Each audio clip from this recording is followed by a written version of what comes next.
Hello students, मैं रवि रंजन आप लोगों का स्वागत करता हूं मैग्नेट ब्रेन्स हिंदी मीडियम में। और जैसा कि हमने लास्ट क्लास में पढ़ा था, द्विघातीय सूत्र के बारे में पढ़ा था और हमने पूर्ण वर्ग विधि भी पढ़ी थी। इन दोनों फॉर्मूलों के अकॉर्डिंग हमने क्वेश्चंस भी मतलब उदाहरण को कंप्लीट कर लिए थे। तो जैसा कि हमें बेसिक बिल्कुल कंप्लीट हो गया था। और आज हम क्या करने वाले हैं, तो आज हम करने वाले हैं इसकी प्रश्नावली को खत्म, इसकी प्रश्नावली को। ठीक है, तो इसमें हम देखते हैं प्रश्नावली में क्या क्या चीज़ें होगी। तो प्रश्नावली में सबसे पहले हम पहले क्वेश्चन की ओर आते हैं। तो इसमें क्या कहना चाह रहा है कि द्विघातीय समीकरण के मूलों का अस्तित्व तो पूर्ण वर्ग की विधि से इसको सॉल्व करना है हमें। चलो भाई, पूर्ण वर्ग की तरह से हम देख लेते हैं। तो पूर्ण वर्ग की बात करें तो इसमें क्या हो रहा है, तो पूर्ण वर्ग में हम क्या करते थे, सबसे पहला काम तो एक्स स्क्वायर जो है उसको अकेला करना है। एक्स स्क्वायर को अकेला करना है। कैसे अकेला होगा, तो हम इसको 2 से भाग कर देते हैं, यानी 2 से भाग ये भी, 2 से भाग ये भी, 2 से भाग ये भी, 2 से ये भी। ठीक है भाई, दोनों साइड भाग करना पड़ेगा 2 से। तो 0/2 तो 0 ही होता है, तो इसका तो कोई मतलब ही नहीं। यहाँ 2 से 2 कट गया, यानी हमारे पास बच गया अब एक्स स्क्वायर माइनस में 7/2x,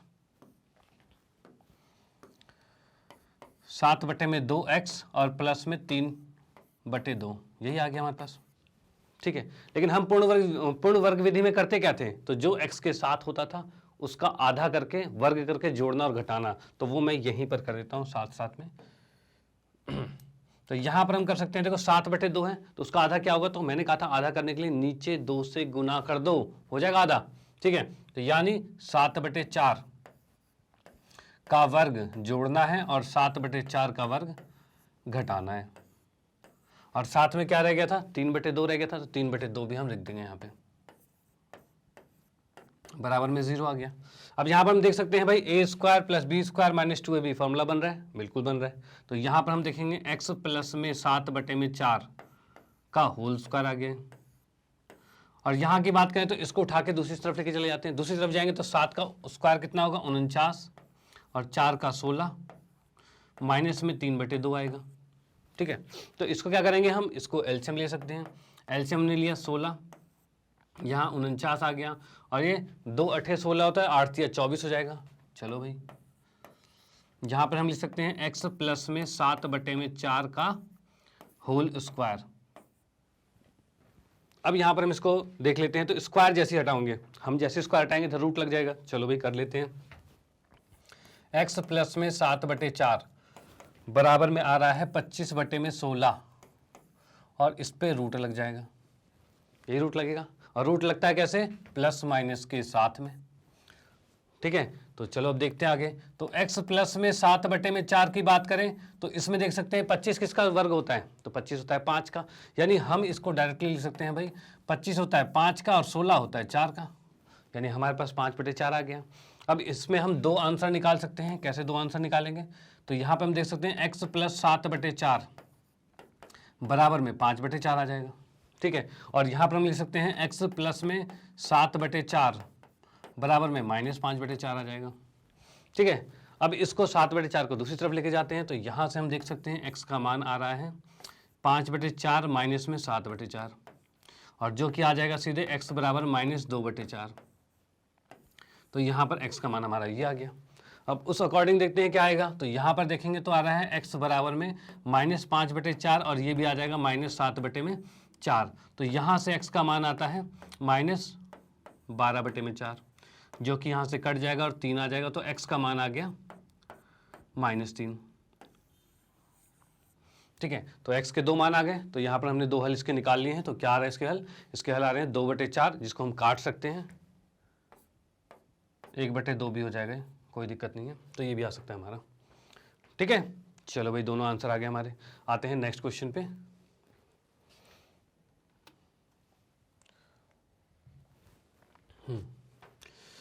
तो नेक्स्ट क्वेश्चन में देखते हैं, तो यहाँ पर दे रखा है 2x² + x - 4। फिर से इसको क्या करना है, पूर्ण वर्ग विधि से ही कर लेते हैं, क्योंकि यही कहा गया है यहाँ पे। तो पूर्ण वर्ग विधि के अंदर क्या है, तो यहाँ पर वही चीज़ 2 से पहले भाग करना, क्योंकि मुझे ये 2 बिल्कुल पसंद नहीं आ रहा, यहाँ 2 नहीं होना चाहिए, यहाँ 2 नहीं होना चाहिए। तो 2 से 2 काट दिया, तो यहाँ पर हमारा आ रहा है x² प्लस में x/2, यार है x के साथ x/2 मतलब 1/2 है। तो 1/2 का आधा जोड़ना और घटाना भी होगा, तो 1/2 का आधा कितना होगा, तो इसका होगा 1/2 का आधा 1/4, क्योंकि मैंने बताया हुआ है किसी चीज़ को आधा करना है तो नीचे 2 से गुना कर दो बस। तो नीचे 1/4 आ गया, मतलब यहाँ 1/4 आ गया, और वर्ग माइनस में 1/4 आ जाएगा। ठीक है, और साथ में क्या है 4/2 जो कि था, कट सकता था और 2 आ गया। ठीक है, तो हम यहाँ पर -2 भी लिख सकते हैं, बराबर में 0।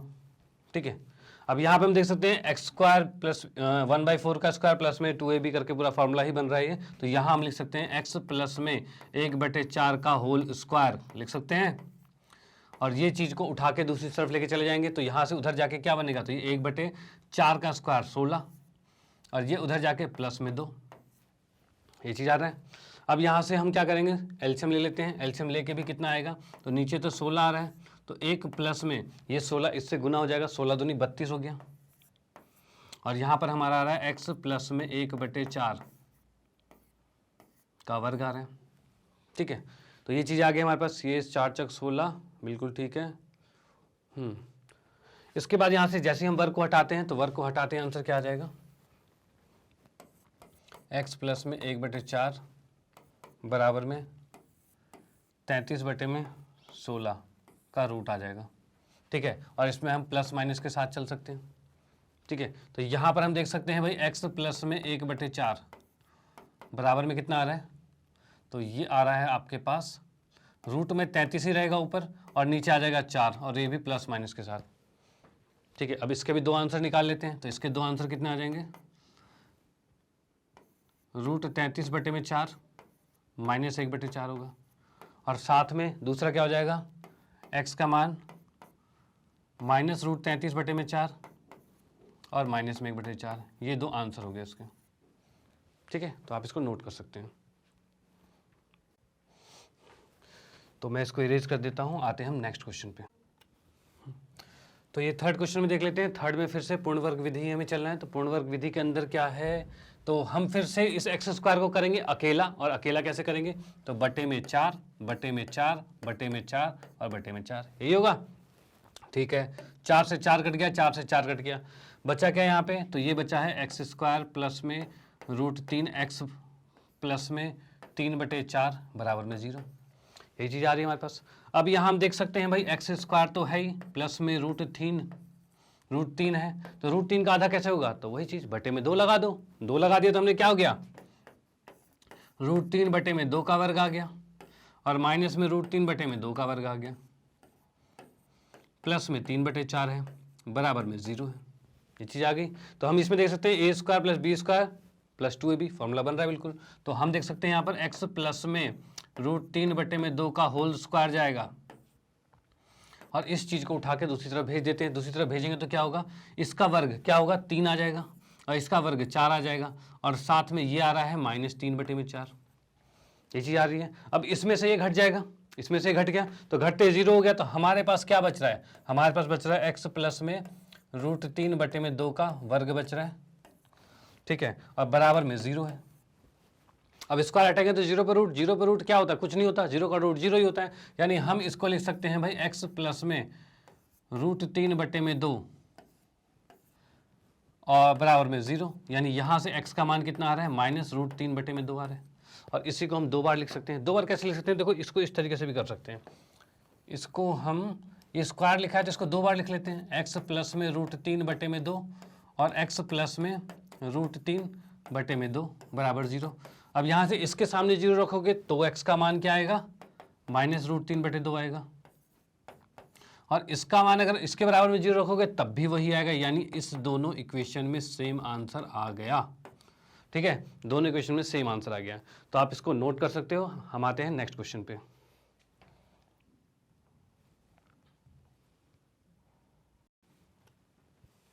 नेक्स्ट हमारे पास फिर से आता है, फोर्थ पार्ट में है। इसमें भी फिर से हमें 2 को हटाना पड़ेगा। तो 2 को कैसे हटाएं, तो बटे में 2 बटे में 2 और बटे में 2 और बटे में 2, ऐसे 2 हटेगा। यहाँ से हम काटते हैं, 2 से 2 कट गया, 2 से 2 कट गया, बच गया हमारे पास x² प्लस में x बटे 2 प्लस में 2 बराबर में 0, यही बचा है। अब इसको क्या करना है, हमें आधा करके जोड़ना और घटाना है। तो यहाँ पर हम कर सकते हैं x का वर्ग प्लस में x बटे 2, और यहाँ पे क्या आ जाएगा, 1/2 का आधा क्या होगा, तो 1/4 आ जाएगा। तो 1/4 लिख सकते हैं। और 1/4 लिख सकते हैं, प्लस में 2 बराबर में 0। ठीक है, ये चीज़ हो गया। अब यहाँ पर हम देख सकते हैं a² + b² + 2ab पूरा बन रहा है फॉर्मूला। तो यहाँ पर हम कह सकते हैं x प्लस में 1/4 का होल स्क्वायर, और इसको उठा के दूसरी तरफ भेज देंगे। दूसरी तरफ भेजते क्या हो जाएगा, ये 1/4 उस साइड जाके 1 मतलब 4 का स्क्वायर है मतलब 16 हो जाएगा, तो उस साइड जाके ये 16 आ सकता है, और यहाँ पर -2 आएगा। ठीक है, 16 दूनी 32, 32 में से 1 गया, इसको भी माइनस कर लेते हैं। तो यहाँ हमारे पास आ रहा है x प्लस में 1/4 का वर्ग, और यहाँ पर कितना आ रहा है 16 दूनी 32, यहाँ पर देख सकते हैं 16 दूनी 32, 32 में से 1 गया 31, यानी -31/4। इसको रूट में लगा देंगे जब यहाँ से हम स्क्वायर को हटाएंगे तो क्या अब ये पॉसिबल हो सकता है? क्या ये पॉसिबल हो सकता है? नहीं हो सकता पॉसिबल। ठीक है, तो भाई इसका अस्तित्व तो नहीं है। ठीक है ना, इसमें क्या हो रहा है कि कोई भी वास्तविक इसका मूल नहीं निकाला जा सकता। तो यहाँ हम कह देंगे भाई इसका कोई भी वास्तविक मूल नहीं निकाला जा सकता।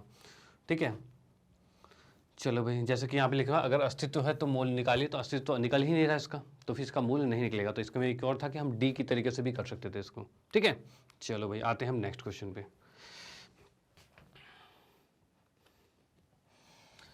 अब देखो, जैसा था ऊपर वाला प्रश्न जो था उसके जो 4 पार्ट थे उसको हमने किया पूर्ण वर्ग विधि से। अब वही चीज़ क्या है, इसको करना है द्विघातीय सूत्र से करना है। ठीक है ना, द्विघातीय सूत्र से करना है उसी को। अब द्विघातीय सूत्र से करने के लिए उसके लिए हमें क्या सा सूत्र क्या था हमारे पास, दोबारा से बताना चाहूँगा, x = -b plus minus under root में b² - 4ac/2a। यही फॉर्मूला था हमारा। इस अकॉर्डिंग ए बी सी क्या है हमारे पास, तो हम देख सकते हैं x² के साथ जो होता है उसे a कहते हैं, मतलब 2 आ गया। जो x के साथ है उसे कहते हैं b, तो b आ गया हमारा -7। और जो अकेला अचर संख्या है उसे कहते हैं c, जो कि 3 है। इन तीनों वैल्यूज़ को इसमें डाल देते हैं। तो डालते ही क्या हो जाएगा, इसमें जैसे डालेंगे तो x का मान आ रहा है हमारे पास -7, मतलब माइनस में -7 आएगा, प्लस माइनस अंडर रूट में -7 का वर्ग -4a कितना है 2, और c कितना है 3, और बटे में 2a, 2 गुने में a मतलब 2। यही चीज़ है हमारे पास।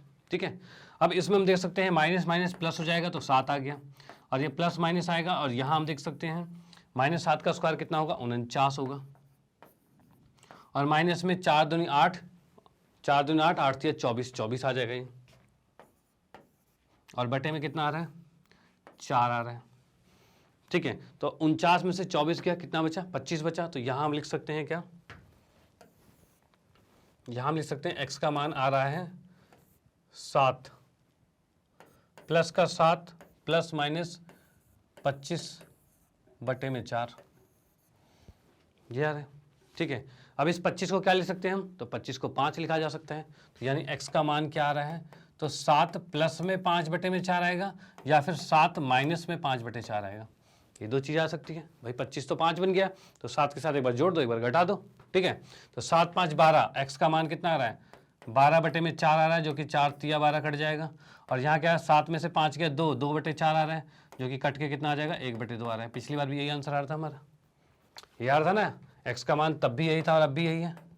तो हम दोनों सूत्रों से कर सकते हैं। तो इस क्वेश्चन में कहा गया है कि भाई द्विघातीय सूत्र से करना है तो उसे से करेंगे भाई। जैसा एग्जाम में पूछ सकता है, एग्जाम में पूछ जाएगा भाई द्विघातीय सूत्र से करो तो ऐसे करेंगे, अगर कहेगा पूर्ण वर्ग विधि से करो तो वैसे करेंगे। ठीक है, चलो भाई अब आते हैं हम नेक्स्ट क्वेश्चन पे।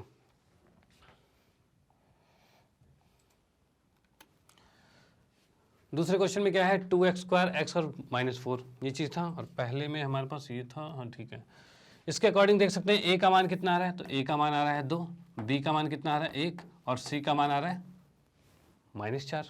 चलो भाई, x का मान निकालेंगे तो क्या होगा -b मतलब -1, फिर प्लस माइनस अंडर रूट में b का स्क्वायर मतलब 1 का स्क्वायर, प्लस में 4a, a कितना है 2, यहाँ माइनस आएगा, b² माइनस होता है, -4a, और उसके बाद c कितना है तो -4 है।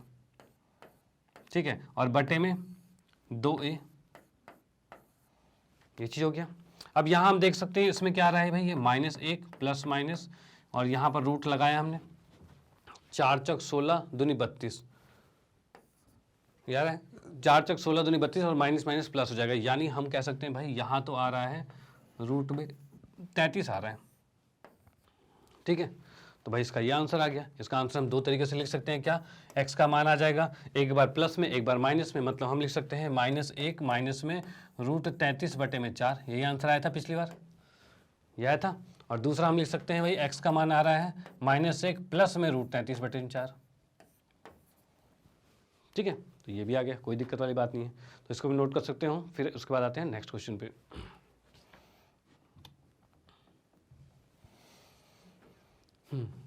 तो अगले क्वेश्चन में देखेंगे तो इसमें भी कह रखा है भाई, इसमें भी निकालना है। अब इसके अंदर हम देख सकते हैं a का मान कितना है, तो 4 है, b का मान कितना है, तो 4√3 है, और c का मान कितना है, तो 3 है। यही चीज़ है, इसमें भी हम निकालेंगे। x बराबर में -b मतलब -4√3, ठीक है। फिर प्लस माइनस में अंडर रूट में b², b कितना है, 4√3 का स्क्वायर होगा, ठीक है। माइनस में 4a, a कितना है 4 और c कितना है 3, और बटे में आ रखा है 2a 2 गुने में 4, यही फॉर्मूला था हमारे पास, ठीक है। अब इसको हम लिख सकते हैं, तो क्या आ रहा है, ये -4√3 आ रहा है, और प्लस माइनस है, इसको अंडर रूट में लेके जाएंगे, तो 4√3 का स्क्वायर कितना होगा, तो 4 का स्क्वायर 16। देखो 4√3 का स्क्वायर की बात करें तो इसमें हम क्या करेंगे, तो इसको ऐसा लिख सकते हैं भाई 4 का स्क्वायर है गुने में √3 का स्क्वायर है, ये लिखा जा सकता है, ठीक है। तो 4 का स्क्वायर कितना होता है, 16 होता है, और √3 का स्क्वायर कितना होता है, तो रूट स्क्वायर से रूट कट जाता है, तो ये बचता है सिर्फ 3, तो 16 दूनी 32, 16 48, 16 48 हो गया। तो यहाँ पर हम 48 ले सकते हैं, तो यहाँ पर हम इसको डायरेक्टली ही यहाँ पर लिखते हैं हम 48, माइनस में ये कितना आ रहा है, 4 चक 16, 16 दूनी 32, 16 48, तो ये 48 आ रहा है, ठीक है। तो यहाँ पर नीचे कितना आ गया, यहाँ पर नीचे आ गया 4, 8 आ गया, ये 8 आ गया। तो यहाँ पर 8 आते के साथ ही हम कर सकते हैं क्या, अब देखो 48 में से 48 क्या, कितना बचा, 0, तो 0 है तो वो तो खत्म, बच गया कितना, -4√3 बटे में 8 है, ठीक है। तो यहाँ से हमने इसको काट दिया, 4 दूनी 8, और ये आंसर आ गया -√3 बटे में 2, ठीक है। और यहाँ पर मैं बता दूं कि इसके साथ क्या आ रहा है, प्लस माइनस 0 आ रहा है, यानी इसी x के दो मान आ रहे हैं, दोनों इक्वल मान है। क्या इक्वल मान है, x का मान आ रहा है हमारे पास √3 बटे में 2, और x के बाद फिर से लिख सकते हो -√3 बटे में 2, ये आ रहा है, ठीक है। तो आप इसको नोट कर सकते हो। ओके, तो हम इसको अब क्लियर करते हैं। तो नेक्स्ट क्वेश्चन हमारे पास क्या है, तो नेक्स्ट में दे रखा है इसमें 2x² x प्लस में 4 बराबर में 0, ये चीज़ें हैं। तो यहाँ पर हम देख सकते हैं भाई, इसको भी करना है द्विघातीय सूत्र से, तो यहाँ पे हम देख सकते हैं a का मान कितना आ रहा है 2, b का मान कितना आ रहा है, तो b x के साथ क्या है, कुछ नहीं मतलब 1, और c कितना आ रहा है 4। अब इसको हम द्विघातीय सूत्र में डाल देते हैं, तो सूत्र क्या था हमारे पास, x इक्वल टू में -b plus minus under root में b², b कितना है 1, 1 का स्क्वायर, माइनस में 4, a कितना है, a मतलब 2, और c 4, बहुत बढ़िया, और बटे में कितना है 2a, तो 2 है और a है, ठीक है। अब इसको हम सॉल्व करना चाहेंगे, तो इसमें क्या आ रहा है, -1 प्लस माइनस में अंडर रूट में 1 माइनस में 4 चक 16, 16 दूनी 32, -32। अब तो ये कुछ लफड़े वाली चीज़ आ रही है, 1 में से 32 गया 31, तो यहाँ पर हम देख सकते हैं x का मान क्या आ रहा है, -1 प्लस माइनस में अंडर रूट में -31 बटे में 4। क्या ये पॉसिबल है, क्या ये रूट वाला पॉसिबल है क्या, तो ये बिल्कुल पॉसिबल नहीं है। तो यहाँ पर हम कह सकते हैं इसके क्या आ रहे हैं, अवास्तविक, ठीक है। वास्तविक मूल्य नहीं ज्ञात किए जा सकते, अवास्तविक मूल्य ज्ञात हो रहे हैं, ठीक है। तो ये क्या है, इसके मूल्य नहीं ज्ञात किए जा सकते क्योंकि रूट में माइनस आ गया, ठीक है। चलो भाई, यही आया था हमारे पिछले वाले तरीके में सेम चीज़ आई थी, तो यहाँ पर भी वही आई है। चलो अब आते हैं हम नेक्स्ट क्वेश्चन पे, इसको करते हैं क्लियर। इसमें देखो क्या, निम्न समीकरण का मूल ज्ञात करना है। अब मूल ज्ञात करना है, ये देखो कुछ अलग फॉर्मेट में दे रखा है। इसमें क्या है कि इसमें वर्ग आपको दिख ही नहीं रहा। अब द्विघातीय समीकरण है, वर्ग होना जरूरी है, अब इसमें वर्ग तो दिख नहीं रहा है, तो हम क्या करेंगे, इसकी इक्वेशन पहले बनाएंगे, इसके समीकरण को बनाएंगे। पहले समीकरण बनाएंगे कैसे, तो भाई इसके अंदर x, इसके अंदर नीचे इन दोनों में एलसीएम लिया जा सकता है, तो नीचे एलसीएम क्या आएगा, x आएगा, और ये x इससे गुना होगा, ठीक है। तो x स्क्वायर होगा, और माइनस में यहाँ पर 1 आ गया, बराबर में 3 है। यही चीज़ है। इस x को उठा के इधर गुना कर देंगे तो कितना हो जाएगा, ये x वर्ग माइनस में 1 बराबर में 3x आएगा। इसको उठा के इधर ले आते हैं तो इधर लाते क्या हो जाएगा, ये एक्स स्क्वायर माइनस में 3x माइनस में 1 बराबर में 0। यार है, अब बन गए द्विघातीय समीकरण। अब इसको करेंगे हम द्विघातीय सूत्र से सॉल्व कर देते हैं। तो इसमें क्या है, तो a का मान आ रहा है 1, b का मान आ रहा है -3 और c का मान आ रहा है -1। ठीक है, जब आपको बस कहे मूल ज्ञात करना है तो आप किसी भी मेथड से कर सकते हो, कोई दिक्कत वाली बात नहीं है। ठीक है, तो यहाँ a का मान 1 आ गया, b का मान -3 और c का मान -1। तो यहाँ पर क्या है, x की वैल्यू -b कितना है, माइनस पहले से ही है तो माइनस माइनस प्लस हो जाएगा। तो पहले मैं लिख ही देता हूँ ऐसे, प्लस माइनस अंडर रूट में, और आ रहा है b का स्क्वायर -3 का स्क्वायर -3 का वर्ग हो जाएगा, माइनस में 4 और a कितना है, 1 है और c कितना है, -1 है, और बटे में 2a। ये चीज़ आ गई हमारी वैल्यू। ठीक है, अब इसके बाद इसमें देख सकते हैं हम कितना, माइनस माइनस प्लस हो जाएगा 3 प्लस माइनस, इसमें देख सकते हैं कितना आ जाएगा, -3 का स्क्वायर 9 और माइनस माइनस प्लस 4 बटे में 2 आ रहा है। ठीक है, अब यहाँ पर हम इसको क्या देख सकते हैं कि भाई 3 प्लस माइनस अंडर रूट में 13 बटे में 2 आएगा। ये x का मान आ गया। इसी को दो तरीकों से लिख सकते हैं, एक बार प्लस में एक बार माइनस में। तो यानी हमारा आंसर आ रहा है 3 प्लस में अंडर रूट 13 बटे में 2 यार है, या फिर x का मान आ रहा है 3 माइनस में अंडर रूट में 13 बटे में 2। ये दो चीज़ें आ रही हैं। ठीक है, तो यहाँ पर ये दो आंसर हमारे आगे हैं, आप इसको नोट कर सकते हो। फिर आते हैं हम नेक्स्ट क्वेश्चन पे।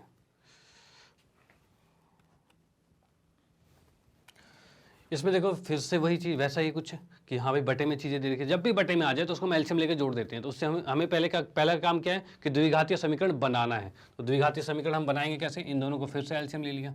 एलसीएम कैसे लेंगे, तो दोनों को आपस में गुना कर दो बस। तो यहाँ पर क्या हो जाएगा, x प्लस में 4 x माइनस में 7, ये चीज़ आ गई। ठीक है, अब ये x माइनस 7 इससे गुना होगा तो यहाँ हो जाएगा क्या, x माइनस में 7, और ये x माइनस प्लस में 4 इससे गुना होगा तो यहाँ क्या हो जाएगा, x प्लस में 4 बराबर में आ रहा है 11/30। ठीक है, तो अब इसको ऊपर से छोड़ते हैं यहाँ पे, मतलब कि इसको ब्रैकेट खोलते हैं। ब्रैकेट खोलने से क्या हो जाएगा, x माइनस 7 माइनस में x प्लस माइनस में 4। भाई ब्रैकेट खुलेगा तो -x और -4 हो जाएगा। ठीक है, और नीचे हम देख लेते हैं, यहाँ पर आ रहा है x प्लस में 4 और x माइनस में 7 बराबर में कितना आ रहा है, 11/30। ये चीज़ आ रही है हमारी। अब यहाँ से हम देख सकते हैं x से x कैंसिल हो गया, 7 में से 7 और 4 दोनों माइनस के हैं तो माइनस माइनस क्या हो जाएंगे, प्लस हो जाएगा, लेकिन साइन माइनस का ही रहेगा। तो हम इसमें कह सकते हैं भाई ये आ रहा है ऊपर -11, 7 4 11 हो जाएगा, और ये 30 उठ के इधर से इधर गुना होगा तो भाई गुना में 30 कर दिया, बराबर में 11 है, और ये उठ के इस साइड चला जाएगा तो कितना हो जाएगा,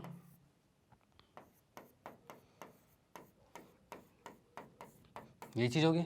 हम देख सकते हैं 11 से 11 कैंसिल हो रहा है, कुछ तो कैंसिल हो रहा है, जो कैंसिल हो रहा है उसे काट देते हैं। अब जो बचा हमारे पास क्या बचा है, -30, और यहाँ गुना करेंगे तो कितना आएगा, x स्क्वायर। ठीक है, और उसके बाद 4 3, अब यहाँ पे x को 7 से कर लेते हैं तो -7x हो जाएगा, और 4 को x करेंगे तो 4x हो जाएगा, और 7 चौक 28 हो जाएगा। ये चीज़ आ रही है हमारे पास। ठीक है, अब यहाँ से हम देख सकते हैं क्या कि भाई ये आ रहा है x स्क्वायर, 7 में से 4 गया, 3x बचा, और माइनस में 28 है, और इस माइनस को उठा के इधर लाओगे तो प्लस हो जाएगा, 30 है, और बराबर में 0। अब इस 0 को इधर लिखो चाहे उधर लिखो, कोई फर्क नहीं पड़ता। ठीक है, अब यहाँ पर हम देख सकते हैं ये आ गया x का वर्ग माइनस में 3x प्लस में 2 बराबर में 0, ऐसे कर सकते हैं। ठीक है, अब यहाँ से हमें दिख रहा है a का मान कितना है, तो 1 है, b का मान कितना है, तो -3 है, और c का मान कितना है, तो 2 है। ये चीज़ आ गई है। ठीक है, अब यहाँ से हम x का मान निकालेंगे तो ये आ रहा है -b प्लस माइनस में अंडर रूट में b स्क्वायर माइनस 4ac। तो हम क्या करते हैं, डायरेक्टली वैल्यूज़ को पुट कर देते हैं यहाँ पे। तो ये कितना आ रहा है, -3, तो फिर ये आ जाएगा -3, और यहाँ पर -3 का वर्ग, माइनस में 4, a कितना है 1 और c कितना है 2, ये कर दिया हमने, और बटे में 2a, ये चीज़ आ गई। तो यहाँ पर हम लिख सकते हैं भाई x का मान कितना आ रहा है, तो माइनस माइनस प्लस हो गया, प्लस माइनस अंडर रूट में 3 का स्क्वायर 9, माइनस में 8, 4 दूनी 8 होगा ना, और बटे में कितना है 2 है, और ये माइनस होकर कितना बचा 1, और 1 का रूट क्या होता है 3 प्लस माइनस रूट 1 आ रहा है, और बटे में 2, और 1 का रूट क्या होता है, 1 का रूट 1 ही होता है, ठीक है, 1 का रूट 1 ही होता है, यानी x का मान यहाँ पर से क्या आ रहा है, इसको मैं थोड़ा सा अलग दिखा देता हूँ। x का मान क्या होता है, तो 3 प्लस में 1 बटे 2 यानी 4 बटे 2, यानी कि 2 आंसर आ गया, ठीक है। वही अगर मैं यहाँ की बात करूँ तो x का मान निकालेंगे तो कितना आ रहा है 3 माइनस 1 बटे 2 यानी 2 बटे 2 आ रहा है, जो कि कट के कितना आ जाएगा 1 आंसर आ जाएगा। तो यहाँ हम देख सकते हैं x के 2 आंसर आ गए हैं, जो कि आ गया x का मान आ गया है 2 और x का मान आ गया है 1, इसको आप नोट कर सकते हो, ठीक है। चलो भाई आते हैं अब हम नेक्स्ट क्वेश्चन पे।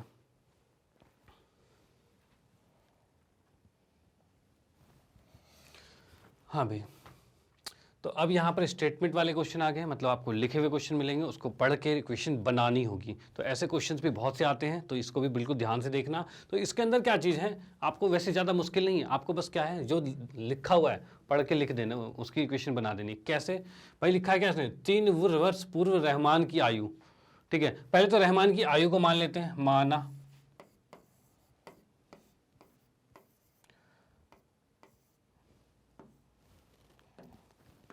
माना रहमान की आयु x है, x वर्ष है, ठीक है, वर्षों में है, ये देख लेना वर्ष में लिखा हुआ है, ठीक है। तो x है, ठीक है भाई। अब इसने कहा है 3 वर्ष पूर्व रहमान की आयु, 3 वर्ष पूर्व कितनी होगी भाई, अभी x है तो 3 वर्ष पूर्व कितनी होगी, तो 3 वर्ष पूर्व कितनी होगी, 3 वर्ष पूर्व, 3 वर्ष पूर्व जो है रहमान की आयु कितनी होगी। तो भाई अभी कोई इंसान, ऐसे आप हो अभी 15 साल के हो, 3 साल पहले कितने के थे, तो 3 कम हो गया था भाई, 3 साल पहले 3 कम हो जाता है, तो अभी ये x साल का है तो 3 साल पहले इसके भी 3 कम करना पड़ेगा ना, ठीक है। तो यहाँ पर हम क्या कर देंगे, x माइनस 3 है, ठीक है। और उसके बाद क्या है 5 वर्ष पश्चात, तो यहाँ पर लिख देता हूँ मैं 5 वर्ष पश्चात रहमान की आयु, भाई 5 वर्ष पश्चात कितना हो जाएगा, तो भाई अभी x है तो 5 साल बाद कितना हो जाएगा, 5 जुड़ जाएगा, तो हम लिख सकते हैं x प्लस 5। चलो भाई जो स्टेटमेंट, अब इसकी स्टेटमेंट को पढ़ लेते हैं। 3 वर्ष पूर्व रहमान की आयु का व्युत्क्रम, व्युत्क्रम मतलब क्या होता है, उल्टा, ठीक है ना, उसको उल्टा कर देते हैं। और 5 वर्ष पश्चात आयु का व्युत्क्रम मतलब 3 वर्ष पूर्व ये आयु थी, इसका उल्टा क्या होगा, देखो इसका ये आयु का मतलब क्या होता है, इसके बटे में 1 भी है, ठीक है, और इसके बटे में 1 भी है, ऐसे ही होता है भाई। किसी के नीचे कुछ ना लिखा हो तो हम 1 लिख सकते हैं, ठीक है। अब इसका व्युत्क्रम का है मतलब इसको उल्टा कर देना, उल्टा करने का मतलब क्या है, तो ये आ जाएगा हमारा x माइनस 3 प्लस में 1 बटे में x प्लस 5, ये क्या रखा है भाई, इसका व्युत्क्रम है, इसका व्युत्क्रम का योग कितना दे रखा है 1 बटे 3, तो हमने व्युत्क्रम का योग कर लिया जो कि आ रहा है 1 बटे 3, ठीक है। व्युत्क्रम का योग हमने 1 बटे 3 कर दिया। अब इस ये इक्वेशन बन गई वही जैसे पिछला वाला क्वेश्चन किया था हमने, वैसा इक्वेशन बन गया है। तो यहाँ पर हम क्या कर सकते हैं भाई, इसको ले लेंगे एलसीएम, एलसीएम में दोनों आपस में गुना हो जाता है, तो x माइनस 3 और x प्लस में 5, ये चीज़ होगा। और ये वाली चीज़ इधर से यहाँ गुना होगी तो ये हो जाएगा x प्लस में 5 और प्लस में x माइनस में 3 बराबर में 1 बटे 3 आ रहा है, ठीक है। अब यहाँ हम देख सकते हैं भाई क्या है, इसको जोड़ लेते हैं, जोड़ के क्या होगा x और x 2x आएगा, ठीक है। और उसके बाद 5 और माइनस 3 जुड़ के कितना आएगा 2 आएगा। और हम देख पा रहे हैं कि यहाँ नीचे 3 है वो इधर आके गुना हो सकता है, तो गुना में 3 कर देते हैं, बराबर में इसको ले जाएंगे राइट साइड में, तो राइट साइड में लेके जाएंगे तो क्या हो जाएगा ये, तो ये x माइनस में 3 और x प्लस में 5, ये चीज़ हो गया, ठीक है। इसको अगर अंदर हम गुना करते हैं, इसको मैं थोड़ा सा डिवाइड कर देता हूँ, अंदर गुना करते हैं तो ये आएगा 6x प्लस में 6 आएगा, और यहाँ की बात करें तो ये कितना आ रहा है, तो ये x स्क्वायर आ रहा है, और ये मिल के आ जाएगा 2x और ये आ जाएगा -6 -15, ये चीज़ आ रहा है। अब देखो ये 2x, अच्छा मैं तो आपको लोगों को ये बताया था कि डायरेक्टली कैसे आ रहा है। तो हमने 9th क्लास में पढ़ा था मल्टीप्लाई, डायरेक्टली मल्टीप्लाई करना। मैं एक बार फॉर्मूला बता देता हूँ तुम्हें दोबारा से, जिससे तुम्हें ध्यान में होगा, क्योंकि बार बार ऐसे क्वेश्चन आ रहे हैं तो आपको दिक्कत ना हो। ठीक है, तो x - 3 है, यानी x - a है, या प्लस में लिख लेते हैं x + b है। इसको जब भी गुना करते हैं तो इसका फॉर्मूला क्या होता था हमारा, x² प्लस में x, और यहाँ पे आता था xa + b, और यहाँ a b आता था। ये फॉर्मूला आता था हमारे पास। तो यहाँ पे क्या रहा, x का वर्ग होता था, और यहाँ पर a और b दोनों जुड़ जाते थे यहाँ पे, और फिर a और b गुना हो जाते थे। यही है, हमने भी वही क्या है कि क्या भाई -3 और 5 को जोड़ोगे तो जोड़ के तो 2 ही आएगा, तो 2 आ गया, और इन दोनों को गुना करके तो -15 आएगा। तो डायरेक्टली भी कर सकते हैं, कोई दिक्कत वाली बात नहीं है। बाकी अगर आपको सुटेबल लगता है भाई पूरा गुना करना है तो आपकी मर्जी, कोई दिक्कत वाली बात नहीं है। थोड़ा टाइम ज़्यादा लगेगा, बाकी वो भी सही है, ये भी सही है। ठीक है, तो यहाँ पर ये चीज़ हमारे पास आ गई है। अब इसको आगे देख लेते हैं, तो इसको इधर भेजेंगे तो x² प्लस में 2x, इस 6x को उठा के इधर भेजेंगे तो कितना आ जाएगा, -6x आएगा, और 6 को इधर भेजेंगे तो -15 है, और -6 आ जाएगा बराबर 0। ये चीज़ें चल रही है हमारी। अब यहाँ देख सकते हैं x² -4x, और माइनस में 6 5 11 21 हो जाएगा बराबर में 0। ये चीज़ आ रही है हमारे पास। ठीक है, अब यहाँ पर देख सकते हैं a का मान कितना है, 1 है, b का मान कितना है, -4 है, और c का मान कितना है, -21 है। ये चीज़ आ रही है हमारे पास। अब यहाँ से देख सकते हैं x का मान कितना आ रहा है, -b, मतलब माइनस में -4 प्लस माइनस में √ में b² -4 का स्क्वायर, माइनस में 4a और c, और बटे में 2a। ठीक है, बटे में 2a आ जाएगा। अब इसके बाद यहाँ पर हम देख सकते हैं तो कितना आ रहा है, माइनस का ये प्लस हो जाएगा, प्लस माइनस में √ में आ जाएगा, और यहाँ पे -4 का स्क्वायर कितना आएगा, तो ये 16 आएगा, और माइनस माइनस प्लस होगा। ठीक है, और इसको हम गुना करते हैं तो गुना करके कितना आएगा, 4 दूनी 8, और ये 84 आ रहे हैं। ठीक है भाई, और बटे में 2a, क्या था हमारे पास, a हमारे पास था 1, तो 1 को रहने देते हैं, बाकी ये चीज़ तो है ही, और नीचे 2 आ गया।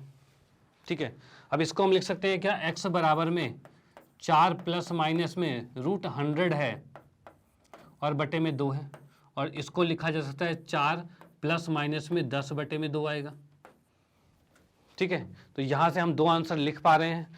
क्या चीज़ हो जाएगा यहाँ से x का मान आ रहा है हमारे पास, देखो 4 में 10 जोड़ेंगे कितना आएगा, 14, और 14 बटे 2 7 आंसर आ रहा है। ठीक है, दूसरा आएगा भाई 4 में से 10 गया, कितना बचा, -6, और -6 बटे 2 कितना आएगा, तो 3 आएगा माइनस का। तो यहाँ से ये 2 आंसर हम ले पा रहे हैं। तो यहाँ पर क्या चीज़ है भाई, उसकी वर्तमान आयु क्या नेगेटिव में हो सकती है कि भाई 3 साल बाद होगा पैदा, ऐसा नहीं है। तो यहाँ पर क्या होगा, x की वैल्यू हम 7 ही ले सकते हैं। ठीक है, तो x का मान यहाँ पर 7 होगा, यानी इसकी वर्तमान आयु जो आ रही है वो 7 वर्ष आ रही है। ठीक है, चलो भाई आप इसको नोट कर सकते हैं। उसके बाद आते हैं नेक्स्ट क्वेश्चन पे।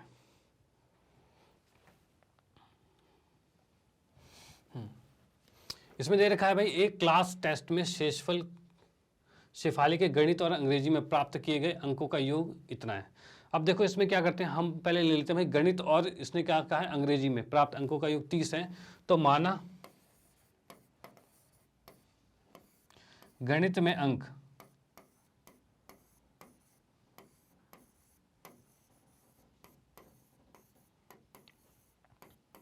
अगर मान लो इसने x अंक इसने गणित में लिए हैं, तो फिर अंग्रेजी में कितने अंक लेगी।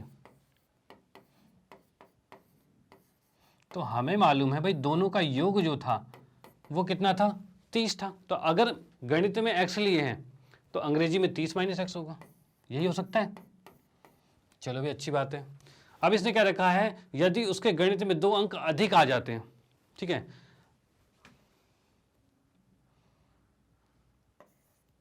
इसमें लिख देता हूं गणित में 2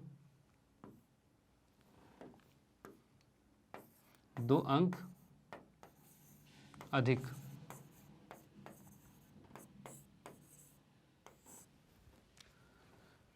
यदि उसके गणित में 2 अंक अधिक और अंग्रेजी में 3 अंक कम आ जाएं, मतलब भाई गणित में 2 अंक अधिक आ गए हैं, यानी हो जाएगा x प्लस में 2 हो जाएगा।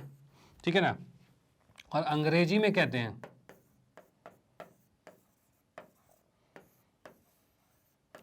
में 3 अंक जो हैं वो कम आ जाते हैं। कम कहा है इसने, अंग्रेजी में 3 अंक कम आ जाते हैं। तो भाई कितना हो जाएगा, इसमें से 3 अंक को घटा दिया जाएगा, यानी हम कह सकते हैं ये हो जाएगा 27 माइनस एक्स हो जाएगा। ये चीज़ आ गया। चलो भाई ठीक है, मतलब जो ये कहना चाह रहा है वो हमने लिख दिया कि भाई मान लिया मैंने एक्स था तो वो 30 माइनस एक्स हो जाएगा, ठीक है, क्योंकि उस दोनों का योग 30 है तो एक का एक्स है तो दूसरे का 30 माइनस एक्स होगा। उसके बाद इसने कहा है 2 अंक अधिक हो जाए, तो यानी अगर उसके अंक पहले एक्स आए थे तो अब एक्स प्लस 2 आएंगे, और इंग्लिश में 2 अंक कम हो गए, मतलब हमने 3 को घटा दिया। जो कह रहा है हम करते जाते हैं, ठीक है। उसके बाद क्या कहता है, तो उनके अंकों का गुणनफल जो है वो 210 आ रहा है। गुणनफल मतलब अब जो आ रहा है इसका गुणनफल, यानी x प्लस 2 और 27 माइनस एक्स, ये कितना आ रहा है हमारे पास, ये आ रहा है 210। अब इसको करना है सॉल्व हमें, ठीक है, जैसे कि इसने कहा था इसको करना है सॉल्व, तो इसको हम करते हैं गुना आपस में। तो गुना करेंगे तो क्या चीज़ जाएगा, तो यहाँ पर हम कह सकते हैं भाई देखो x को इससे गुना किया तो यहाँ पे हम लिख सकते हैं 27x माइनस में एक्स स्क्वायर प्लस 54 हो गया। और उसके बाद हम देख सकते हैं भाई 2 को x से गुना किया तो यहाँ पर आ जाएगा माइनस 2x, और बराबर में कितना है, बराबर में लिखा है 210, बराबर में 210 है, तो यहाँ हम देख सकते हैं 210, ठीक है। तो ये हमारे पास हमने इस इक्वेशन को मल्टीप्लाई करके वहाँ लिख दिए, ठीक है। अब यहाँ पर देख सकते हैं भाई क्या है, तो माइनस एक्स स्क्वायर है, 27 में से 2 गया तो बचा 25, ठीक है भाई। अब उसके बाद 25x है, और यहाँ पर हम देख सकते हैं 54 है तो 210 को उठा के इधर ले आते हैं, ठीक है, 210 को उठा के इधर ला सकते हैं। तो जैसे हम 210 को उठा के इधर लाते हैं तो ये हो जाएगा 54 में से माइनस होके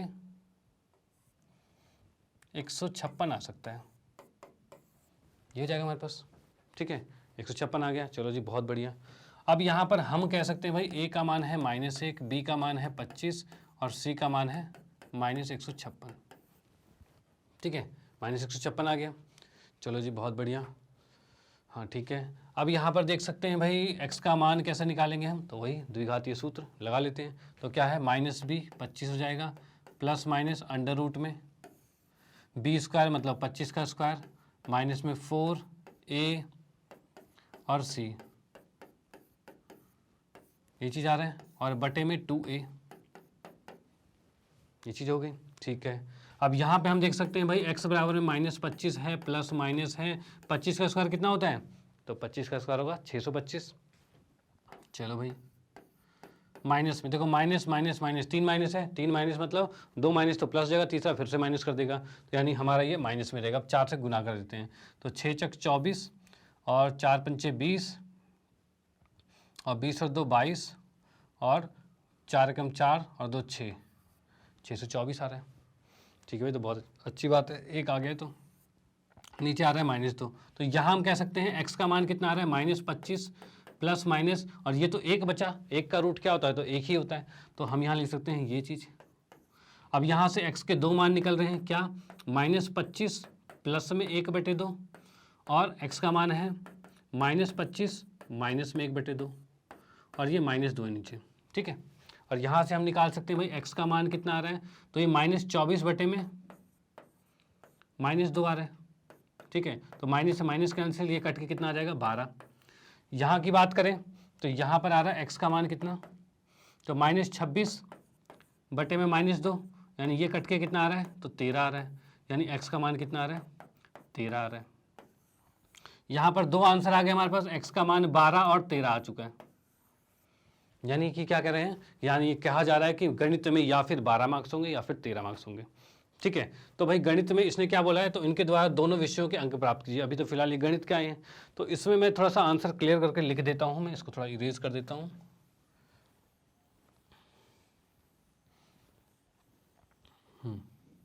तो जैसे कि बात करें, हम गणित की बात करें, यानी m लिख दिया मैंने, मैथ गणित के लिए लिख दिया है। तो ये हमें क्या कर रखा है, अगर 2 होता है, यानी इसको x ही लिख लेता हूँ, जब x में हमने माना ही हुआ था तो x ही लिख लेते हैं। अगर x 12 है, ठीक है, अगर x 12 है तो इंग्लिश के मार्क्स कितने होंगे, इंग्लिश के अंक होंगे कितने, तो ये हो जाएगा हमारा 30 माइनस में x था, यानी कि कितना हो जाएगा, 30 माइनस में 12 हो जाएगा, और यानी कि कितना आ रहा है आंसर 18। यानी अगर गणित में 12 मार्क्स हैं, अगर गणित में 12 मार्क्स हैं तो इंग्लिश में कितने होंगे, 18 होंगे। और यहाँ लिख देता हूँ अगर, और दूसरा क्या है, अगर गणित में इसके मार्क्स हैं आपके 13, तो इंग्लिश में कितने होंगे? तो ये होगा तुम्हारा 30 माइनस में x, यानी 30 माइनस में 13, यानी कि आ जाएगा 17। ठीक है, तो यानी हमने यहाँ पर 2 आंसर निकाल दें कि अगर गणित में 12 है तो इंग्लिश में 18, अगर गणित में 13 है तो इंग्लिश में 17, ये दोनों पॉसिबिलिटीज हो सकती है। ठीक है, तो हमने इस समीकरण के अनुसार यहाँ हल निकाल दिया है। चलो आप इसको नोट कर सकते हो, फिर आते हैं हम नेक्स्ट क्वेश्चन पे। नेक्स्ट में देखते हैं, तो ये लिखा हुआ है एक आयताकार खेत का विकर्ण उसकी छोटी भुजा से। अब देखो आयताकार पहले बना देता हूं मैं भाई, जो कह रहा है वो करते जाओ। एक आयताकार कह दिया। अब इसने कहा है कि आयताकार विकर्ण उसकी छोटी भुजा से 60 मीटर अधिक लंबा है। अब देखो, जब भी किसी भुजा से कंपेयर किया जाए ना, तो जिस भुजा से कंपेयर कर रहे हैं उसको x मान लो। तो इसने क्या कहा है कि छोटी भुजा से, तो ये छोटी भुजा ये है, तो इसको मैंने x मान लिया। ठीक है, तो इसने क्या कहा है कि उसका जो विकर्ण है, विकर्ण की बात करें तो इसे कहते हैं विकर्ण। ठीक है, तो ये जो छोटी भुजा है, चलो भाई छोटी भुजा आ गई, तो इसने कहा है कि आयताकार खेत का विकर्ण उसकी छोटी भुजा से 60 मीटर अधिक लंबा है। मतलब ये जो भुजा है वो x से 60 मीटर अधिक लंबा है। चलो भाई ठीक है, यदि बड़ी भुजा छोटी भुजा से 30 मीटर अधिक है, बड़ी भुजा तो ये है। ठीक है, ये अगर छोटी भुजा से 30 अधिक है, चलो भाई 30 अधिक हो गई, ये x है तो ये भी x होगा। ठीक है ना, कोई दिक्कत वाली बात नहीं। तो खेत की भुजाएं ज्ञात कीजिए, मतलब लंबाई चौड़ाई की बतानी होगी। ठीक है, तो यहां पर हमें दिख रहा है कि आयत है तो 90 डिग्री का कोण होगा। तो पाइथागोरस जी ने क्या बताया था कि भाई, उसने बताया था अगर आयत है तो विकर्ण का वर्ग जो होगा बाकी 2 भुजाओं के वर्ग के योग के बराबर होगा। ठीक है, तो हम इसको देख लेते हैं क्या था भाई। ये जो विकर्ण है, विकर्ण का वर्ग पहले निकाला हमने, ये किसके बराबर होगा? बाकी 2 भुजाओं के वर्ग के योग के बराबर, मतलब x प्लस 30 का वर्ग और प्लस में x का वर्ग, यही चीज थी। इसको अगर हम खोलते हैं तो क्या आएगा भाई, a स्क्वायर प्लस इसका स्क्वायर कितना होगा 3600, प्लस में 2ab 2 गुने में x गुने में 60 बराबर में। इसको अगर खोलते हैं तो क्या होगा, x का वर्ग प्लस में 30 का कितना होता है 900, प्लस में 2 गुने में 30 गुने में x, और प्लस में कितना है x का वर्ग है। चलो भाई ठीक है, अब यहाँ जो कटता हुआ हमें दिख रहा है उसे काट देते हैं। जैसे कि हमें x स्क्वायर से x स्क्वायर कटता हुआ दिख रहा है, हमने काट दिया। ठीक है, अब क्या करते हैं, सारी इक्वेशन को उठा के उस साइड लेके जाते हैं। उस साइड लेके जाओगे तो इधर क्या क्या था हमारे पास, इधर था हमारे पास x का वर्ग था। ठीक है, और ये था 60x था, प्लस में 900 था। अब इसको उठा के उधर लेके जाओगे तो क्या होगा, तो 3600 जाके इधर माइनस में होगा, और 120x उधर जाके माइनस में होगा, और इधर बच गया 0, कुछ नहीं बचा इधर।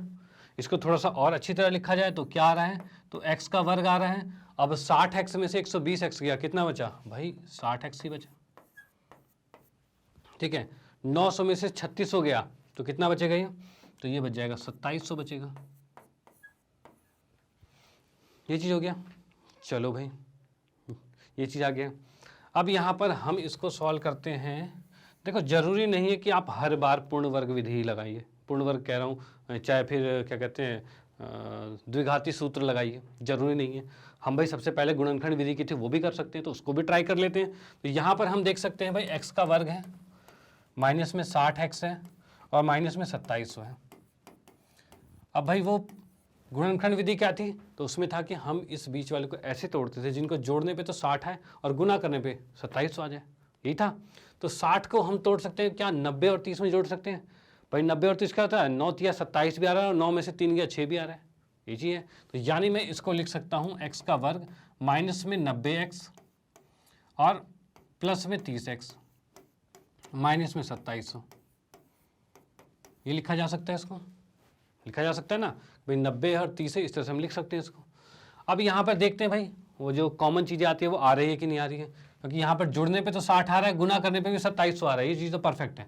तो यहाँ पर हम x कॉमन लेते हैं तो x माइनस में 90 आएगा, और यहाँ पर अगर मैं 30 कॉमन ले लेता हूँ तो भी x माइनस में 90 आ रहा है। अब ये दोनों चीज़ें सेम है, मतलब हम बिल्कुल सही जा रहे हैं। अब यहाँ पर क्या है, यहाँ देखेंगे भाई x माइनस 90 इन दोनों से कॉमन आ गया, और बचा क्या x और 30 बचा है, तो ये बच गया x प्लस में 30 बच गया।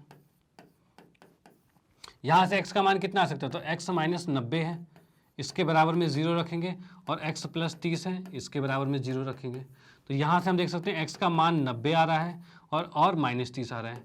तो क्या किसी की भुजा माइनस में हो सकती है? तो भाई नहीं, भुजा तो कभी माइनस में हो ही नहीं सकती।